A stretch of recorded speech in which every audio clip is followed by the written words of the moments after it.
Welcome back to another episode of American Heroes Outdoors. Over the past 7 years, I've had the opportunity to be witness to some of the most amazing stories of service and sacrifice from our nation's finest. Now this episode is a little bit different as I get to share a little bit of my story and my service on an elk hunt out in Idaho. We also get to share the story of Chris Starkenburg, a SCHEELS Hometown Hero out of Boyden, Iowa, who comes from a long lineage of service to their community and their country. So join us as we continue to share the stories of our nation's true heroes while helping them heal in the great outdoors. American Heroes Outdoors shares the stories of our nation's true heroes, a documentation of journey, commitment, struggle, and healing, a glimpse into the sacrifice and bravery of our service men and women.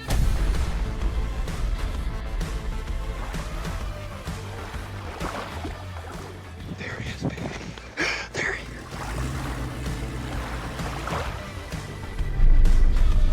This is American Heroes Outdoors. Well, we left Minnesota and stopped at the family farm in central North Dakota before we continued westward through Montana and into Idaho. Once we got to Montana, the weather threw us a curveball. Just going through the Livingston Pass, headed into Bozeman, and traffic's down to about 44 miles an hour. I passed a few cars in the ditch. We're taking her slow, and as long as we're heading west, we're doing a good thing. Well, we just stopped in Billings, Montana.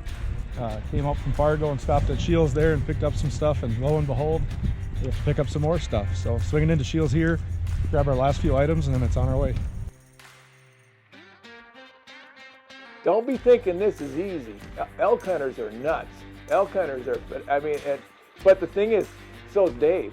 So, I mean, he gets it. He knows that, you're not going to have an elk just walk right up and you're going to have to work it. And so he started working it. I mean, even with being busy with the military, and having to train in Death Valley when it was 130 degrees or something, instead of getting ready for hunting type of thing, But he did his homework, and I did a little scouting, and he did a lot of homework and figured some things out.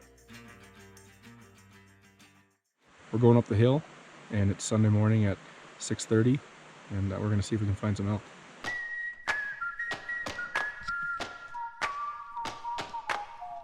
Service has always been a big part of my family. Ever since I can remember, my grandparents and their parents have served their country and their community in one facet or another. My grandfather was born in 1920 and lived through the Great Depression, and he was a big mentor for me, both in the outdoors and throughout service. He was a Navy corpsman during World War II in the Pacific Theater, and he went to islands and campaigns like Guadalcanal and Saipan and Tarawa. And I didn't really know what they were at the time, but he never really talked about them either. I just knew that it was a thing, and the World War II documentaries would always be on at his house. So it always intrigued me. Going to the Legions, going to the VFWs, giving back to people was kind of his motto. My dad also served during Vietnam, and he did talk to me a lot about that. So growing up, I always wanted to do what they did. They were my role models. So I looked up to them, and I wanted to serve. I wanted to serve my country and do that. So there never was a question what I would do when I grew up. Ever since I was little, I said I want to be an Army guy or Davy Crockett, and Davy Crockett really never came to fruition, but this maybe is the next best thing, sitting on a mountainside in Idaho.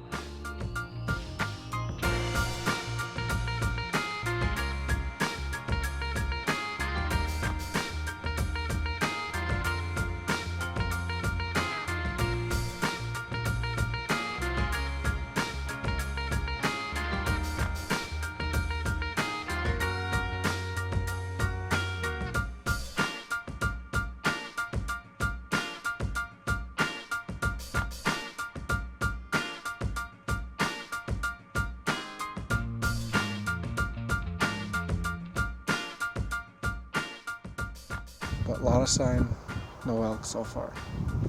That's just how it goes. We could have got lucky up there. Let's not kid ourselves. It could have worked.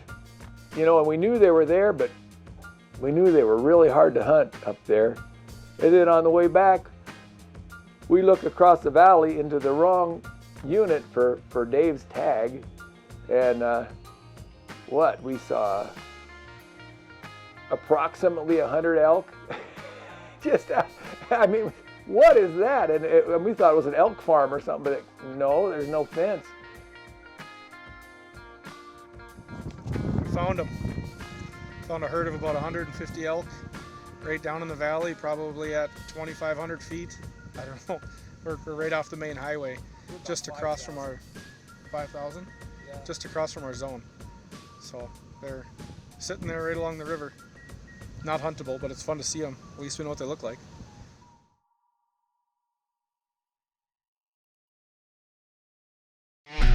American Heroes Outdoors is brought to you by SCHEELS, Disabled American Veterans of Minnesota, Smoky Hills Outdoor Store, Skeeter Boats, and Yamaha Outboards, Woodland Resort, Ottertail Lakes Country, Yamaha, Ice Castle Fish Houses, S&S Promotional Group, and Wheelers Point Resort.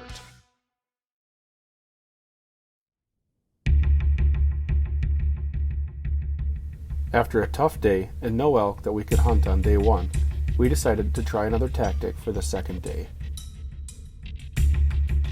Well, in the dark this morning, we walked up the backside of a small mountain, came up over the top, and then side straddled it to try to get atop of this gorge. We talked to a local farmer, and he said that he's had elk coming up by here out of this gorge, out of his field, and the name of the game is to get on top of the elk. We just heard some cow calls and a couple short grunts, so we know they're down there and there's not much trees, but it's tough because you don't want to go in after them, but you can't wait up here because they might slip around you. So we're inching our way down, trying to find a shooting lane back this way. A little bit of adrenaline, a little bit of cold, a lot of bit of excitement. You know, it's been 16 years since we went over there, and time flies. You know, I was 19 when we stepped in country, and I left when we were 21. We were over there for 16 months straight in country, 22 months gone. It was a tenth of my life. So at the time, it was all I really knew. And those friends that I made over there, the bonds that you make with soldiers that your life depends on, are strong. A combat deployment like that to a place where people are trying to kill you and you're in danger every day, it's not without loss. The two gentlemen specifically, Josh and Greg, that lost their lives over there, we were on patrol, and one of the things that I struggled with and still struggle with to this day is the type of people they were. You know, when you're young and dealing with understanding, you know, none of it really makes sense. And they weren't just good people. You know, you always hear that about people that have passed away. They were amazing people. People that were extremely genuine, not a bad bone in their body, shirt off their back, funny. I mean, just extremely genuine people. And you think, like, why them and why not me? You know, I was probably not the nicest person from time to time. I had my faults. I definitely didn't look at myself as pure or as good of a person as they were. And at first it was hard because you can't come to the understanding that God would choose to take someone like that, or that they should go and I shouldn't. But the more and more I think about it, maybe they were ready to go. Maybe their work was done. And maybe them going has helped other people be better, because I know that I often reflect on who I am today and how I can be more like Josh or how I can be more like Greg. So I know 16 years later it's still having a positive effect on my life, and it's pretty special.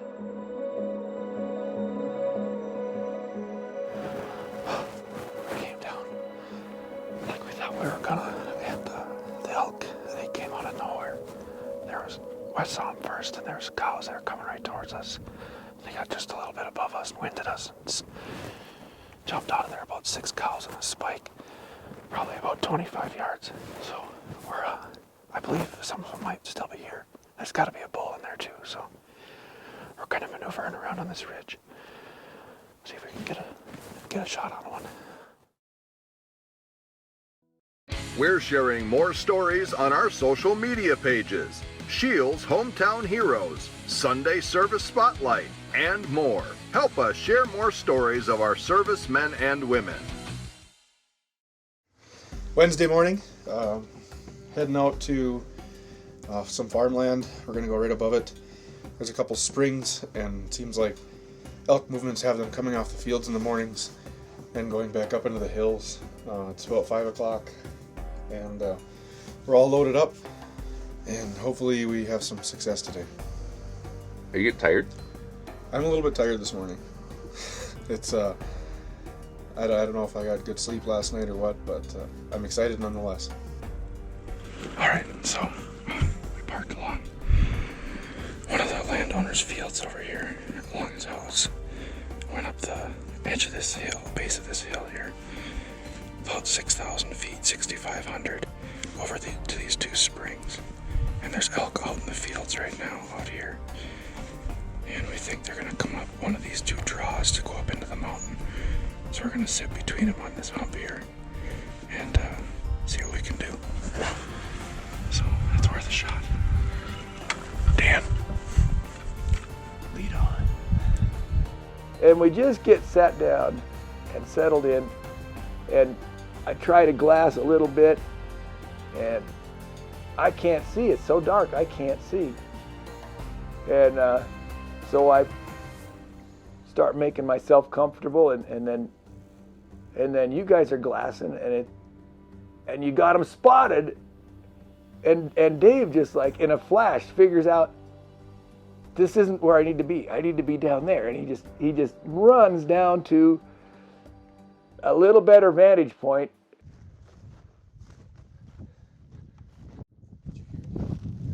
I thought I heard it hit, but it could have been behind it. That was freaking amazing. When we got to our position, we spotted the elk coming up the hill 600 yards away, right where we came up. There wasn't much time, so I left Dan and the camera and took off down the hill. I got to a ledge and down in the prone, but the elk were still too far away. Then I saw 3 more elk to my right at about 200 yards, and one was a bull. I took aim and I fired.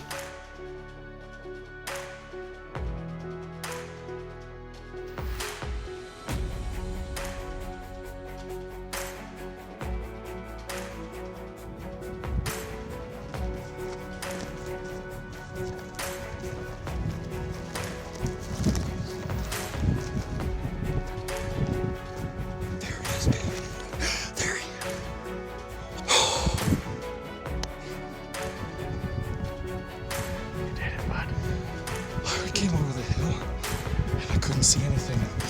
I can see 95% of the hill, and I'm like, maybe I didn't hit him. Maybe it was low, maybe it was high. Can't see his leg, but there's a dead elk right there, and I shot at it. Tomorrow we go home. Tonight we feast. You know, some hunts are easy and some hunts are very tough. You can pay for a really easy hunt, you know, or whatever. But to me, if you just love being in the mountains and just to have that goal of fight, but plan on, I mean, be in shape if you're going to do it that way. I mean, if you're gonna go up in the mountains on public land, which is where we were. That's a nice looking bull. You better be physically fit. You better just love the mountains, you know. I mean, or I think it could be a pretty stressful experience. You know, you work and you work and you work, and you never ever think it's going to happen until it happens.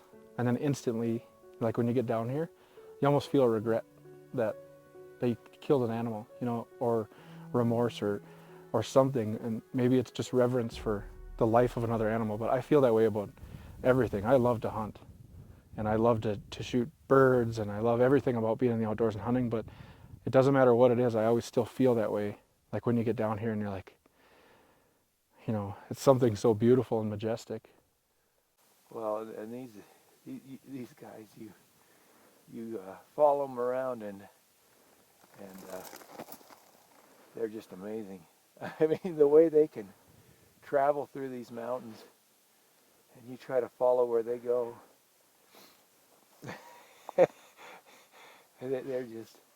They're incredible.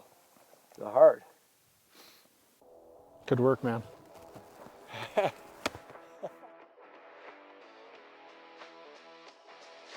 What a great hunt. You know, coming out here, you never really think you're gonna get the big one, you always want to.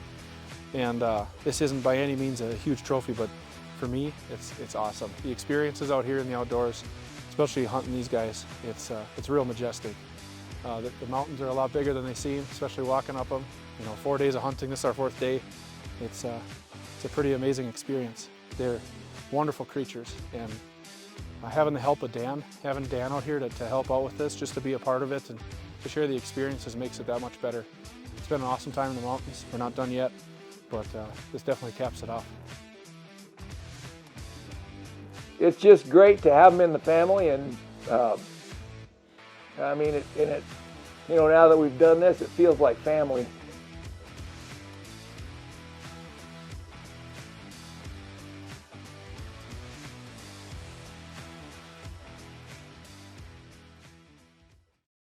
We dedicate this episode in honor of our fallen brothers from Able Company, 2nd of the 136th Combined Arms Battalion. Heroes are never forgotten. Interested in supporting our mission at American Heroes Outdoors? Go to AmericanHeroesOutdoors.com to nominate your very own hero or drop a donation to support our nation's true heroes. We've been raising our 2 kids pretty much in the shadows of fire trucks and ambulances, so.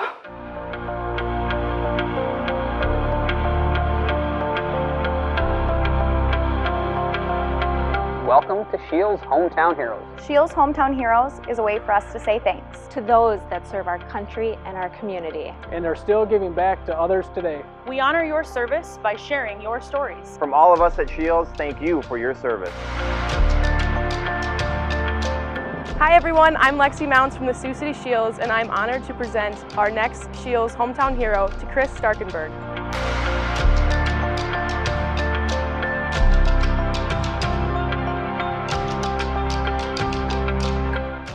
Hi, honey. So, SCHEELS would like to present you with SCHEELS Hometown Hero. Wow. Cool.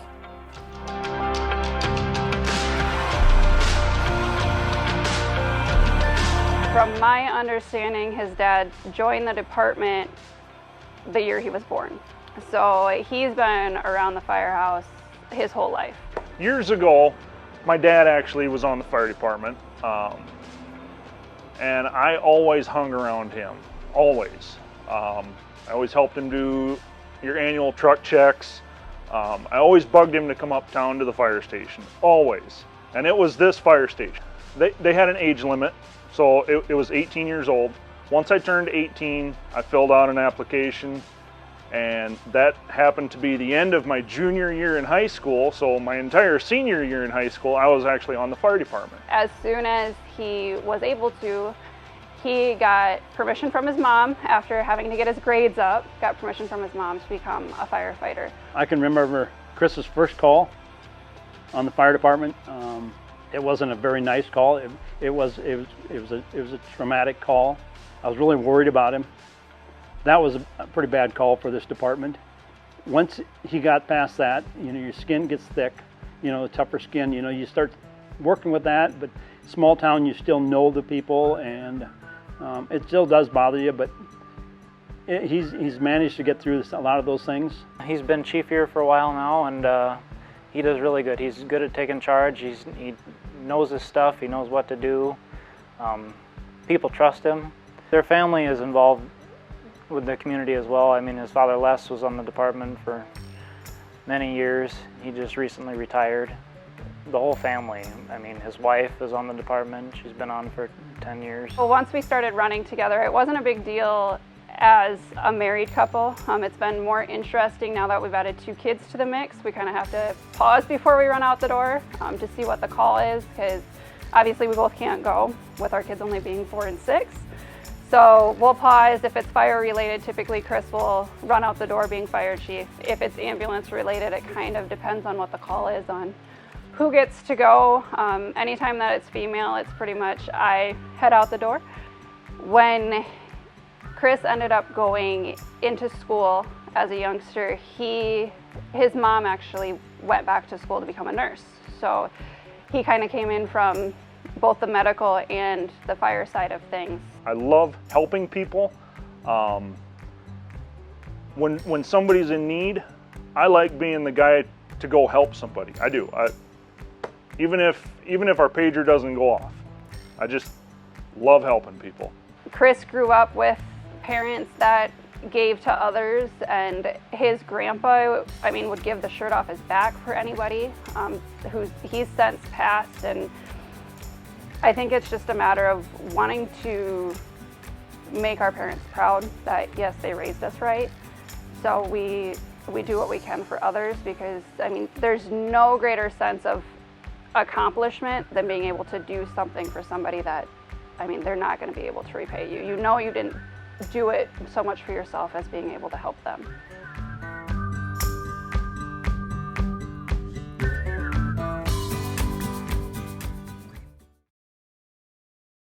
A sincere thank you to Chris and the whole Starkenburg family for your continued support and service to the nation and to the communities in which you live. That's it for this week's show. It was an amazing trip. We got to go out to Idaho, we got to climb some mountains, we got to shoot an elk off camera. It truly was a lifetime-changing experience.